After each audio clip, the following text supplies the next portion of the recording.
What's going on, YouTube? This is SG1 Sports, and you're watching our ACC football channel. Talking Miami football, we got Dwayne Holloway on the line. He is the Wholesome One. You got to check out his YouTube channel on Miami Football Talk. It's the Wholesome One here on YouTube. And, of course, lock it in here at Mark Rogers TV, where we deliver the best in discussion, debate, and analysis on college football each and every day. The Wholesome One, how you doing today? I'm doing wonderful, man. I'm blessed to see another day, and I'm excited to talk Canes football back on Mark Rogers TV. All right. Good to have you, too.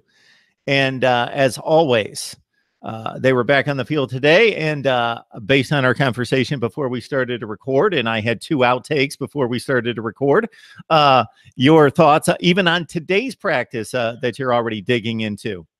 Well, first of all, I have to give 100% respect to stateoftheview.com. They have been the ones who have been given a lot of credit and also been giving us a lot of great inside info on practice. So that's where I'm reading this article from and getting my information from to give them their credit.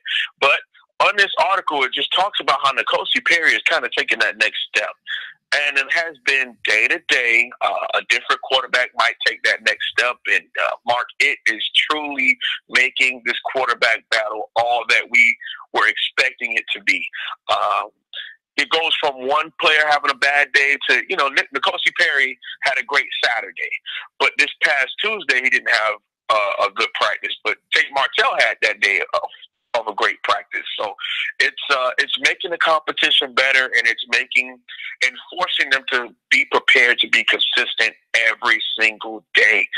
And Dan Enos isn't accepting anything but perfection. He isn't accepting anything except for greatness. And it is making every single one of the men in this battle so much better. And we're very excited for what that could bring to the University of Miami in the fall. But about today's practice, N'Kosi Perry dropped some dimes today.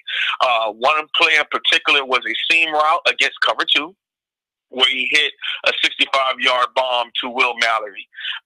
And that's shades of what happened with the bomb to Brevin Jordan against Florida State this past fall. So N'Kosi Perry's arm strength is not the thing that we are worried about.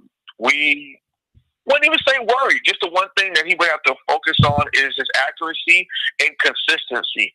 And I think that's something that all young men in college football have to focus on at the quarterback position. But N'Kosi Perry is doing his best to put his best foot forward. It's about this time of year and also in August camp, but more so in the spring, because obviously there isn't the urgency and there's a little bit more experimentation at this point in the process and getting ready for game one in the fall. In August, it's bam, we are down to it. We're making decisions for sure.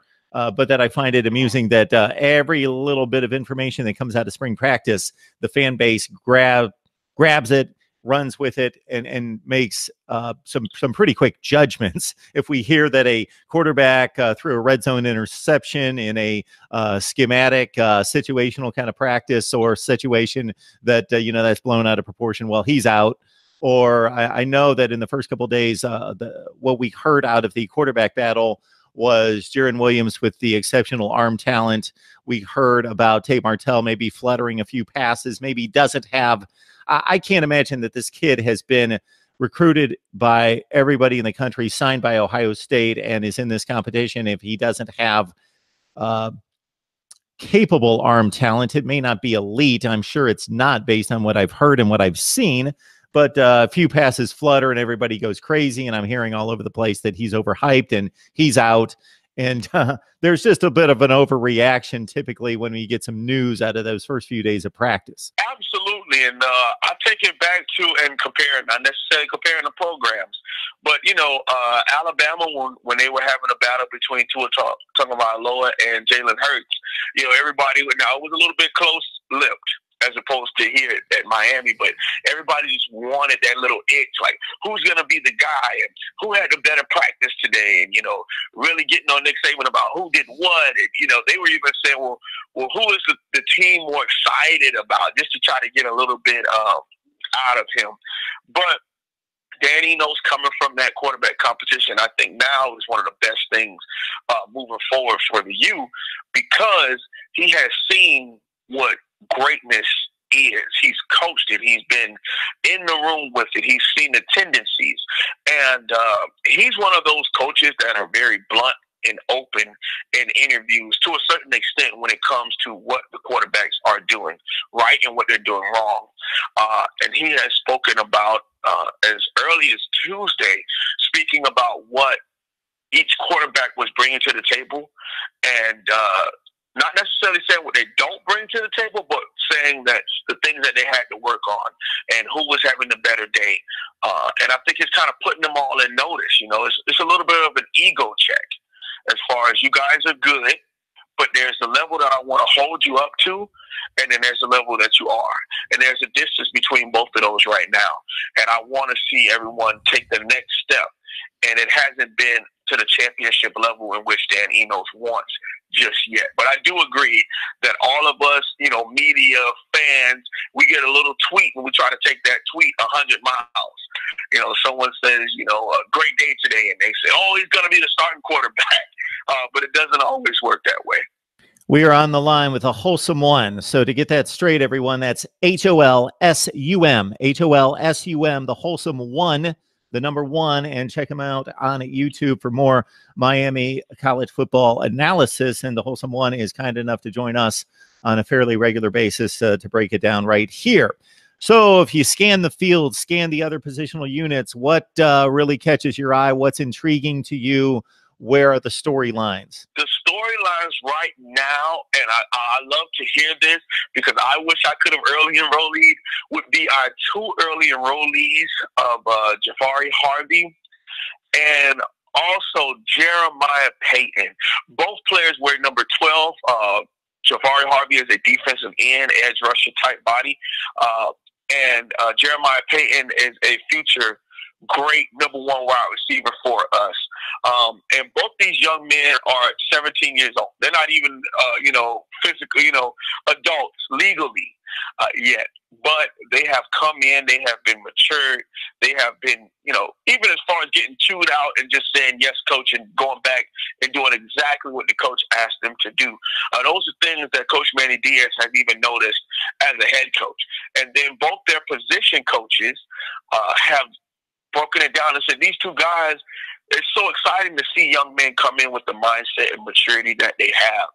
I even talked about Jeremiah Payton months ago in the recruiting process, saying that I believed he would be a great player because instead of him having offers from all over the world, being a number 6 wide receiver in the country, instead of him flirting with different institutions, going on all these visits, once he sat down and said that he was committed to University of Miami, he actually was 100%.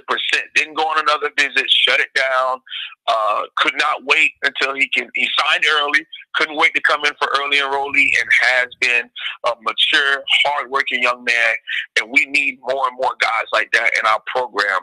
And the storyline right now is the early enrollees, and also defensive line versus offensive line. Of course, that's every year. But right now, we had a couple of a switch up on the offensive line. So the right guard and right tackle, and Navon Donaldson and Scaife have moved to the left side. And Corey Gaynor has been promoted to the starting center. And Hillary and John Campbell, who are both tackles, are now Hillary at right guard and John Campbell at right tackle. But what Butch Berry, our offensive line coach, is doing is seeing where these guys can play well at. So he's interchanging. You might be at guard, you might be at tackle, might be on the left, might be on the right. And the offensive line hasn't been doing as well as the defensive line, but they have been progressing in practice. And that's something that we are closely monitoring, because the offensive line, as it does every year, will be a huge impact on where our team can be in the fall. So, Dwayne, once we get to the spring game, there are a number of aspects of the football game that we can't take seriously, and those are fairly obvious to me.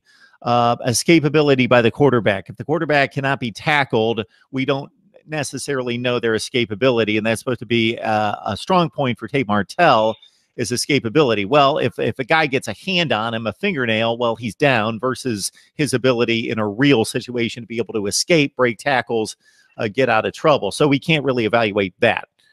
We really, at some point, can evaluate a runner's escapability, a runner's ability to break tackles on the second and third levels because of, again, the rules and because of certain guys not necessarily putting their heart into it, depending on their position, based on their status on the team. There are some things, obviously, if a quarterback throws a ball well or he misses the target, we can plainly see that. There are certain aspects of the game that I think that we can take, and other aspects of the game that it's difficult to make player evaluations. Certainly those one-on-one matchups on an island, whether they be in the slot or out wide, hey, we can see if the DB was hanging and competed for the football with that wideout, or the wideout gain separation on the DB, because, man, that's just one-on-one football. Whether you're 7-on-7, whether you're playing, for the national championship, that's what it is in space. Kind of your thoughts about the spring game and what you're going to be able to take away from that, and maybe what you're going to have to say, okay, this is what we saw, but it wasn't a real game. We kind of have to put that to the side. Well, as soon as you said a quarterback that, a fingernail gets on them and then they shut down the play and we didn't really get to see the progression of the play, I thought of Tate Martell. The more that I watch film on this young man and the more that I see why people were saying that his ball flutters and things of that nature, he wasn't having such good of an early spring, is because he's more of an athlete. Let the game come to him, and also just make plays as the play breaks down. So in a controlled environment, in a controlled system, he wouldn't do so well as far as like a Dan Enos practice. But he would do well in a game where maybe the offensive line isn't as good or isn't great, because then he can break for 60 yards on a run, or he can break out of the pocket and still look down the field and throw the ball deep. But then I also look at a guy like Jarren Williams, who is a prototypical pocket passer. He can be mobile in the pocket and probably gain maybe 8 to 10 yards on a rush, but he isn't listed as a quote-unquote mobile quarterback. And he would probably need a better offensive line so that he can sit in the pocket, wait as long as he can to make the deep throw. Or he could probably do okay with a subpar offensive line and do a whole bunch of checkdowns. But a guy like N'Kosi Perry, I'm excited to see him in a spring game atmosphere, because I think he cannot wait to show the team, to show the fans that his woes on offense was because of Mark Richt's system last year, as opposed to him not being the guy to take us to the future. So watching the quarterbacks and seeing how they react as opposed to practice, spring game difference is something I'm very excited to see. Second thing I would bring up, Mark, would be the O-line versus D-line, and guys like Nestor Severa and John Ford, who have been dominating practice.